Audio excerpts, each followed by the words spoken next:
આ કીધું છે. હવે એ સોનાનું ઢોકણ ક્યાં પડ્યું છે, ક્યાં ઢંકાયું છે એ ખોરવું પડે. તો એ સદગુરુ બતાવે એ ઢાંકણ ક્યાં છે સોનાનું.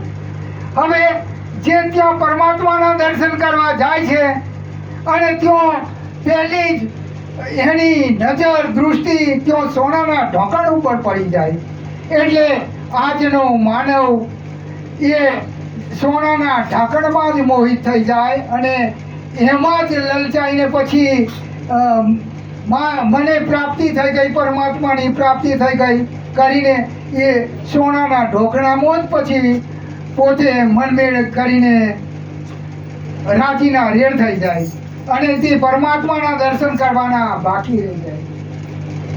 જ્યાં સુધી આ સોનાનું ઢાંકણ પરમાત્મા ખસેડે નહીં ત્યાં સુધી ખરેખર પરમાત્માના દર્શન થતા નથી. અરે એક બીજા ભજનમાં કોઈ કે સંત કીધું હે,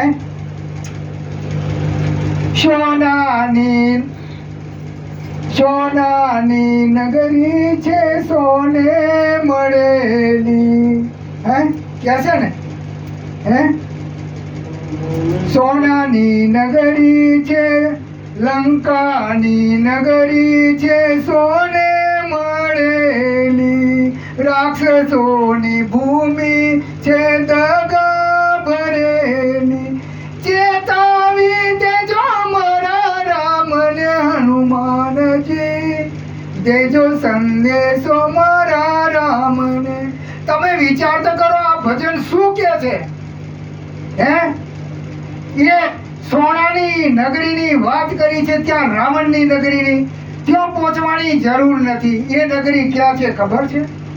આપણો આ દેહ, આપણો શરીર એ સોનાની નગરી જ છે. હે આ આપણો જે દેદાર, આપણું જે આ રૂપ છે એ સોનાનું મઢાવ કરેલું છે. હે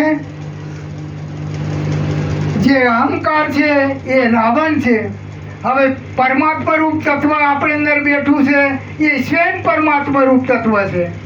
એટલે તો કીધું છે કોઈ કે સંતે, હે કેટલી ખૂબી કરીને આપણા સંતોને ભાતું આપ્યું છે. હે ચેતાવી દેજો મારા રામને હનુમાનજી, દેજો સંદેશો મારા રામને.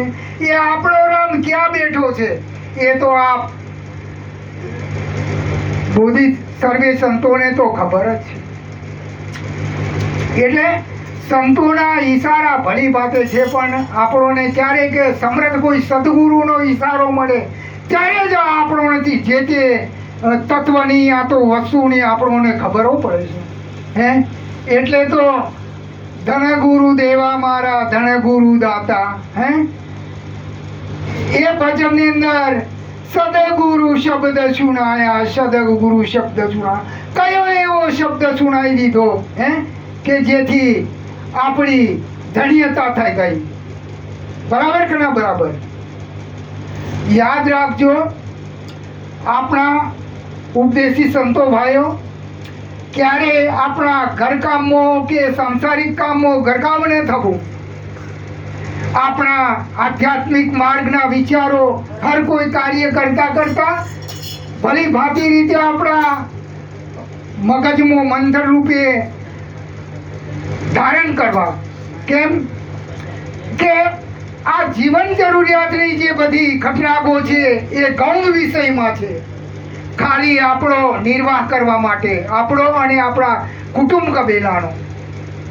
પણ મેન આપણું જે કાર્ય છે એ આપણા જીવનો ઉદ્ધાર કરવા માટે, આપણા જીવનું તારણ કરવા માટે આપણે આધ્યાત્મિક વિચારોમાં રમવાનું છે.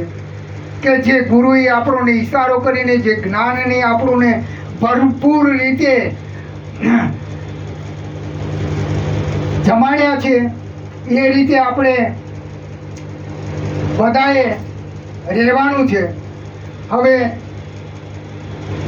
ફરી પાછા થોડું જ્ઞાન કરીશું, પણ વચ્ચે એકાદ પદ હું જરા સંભળાવી દઉં. આજ મારા પૂર્ણ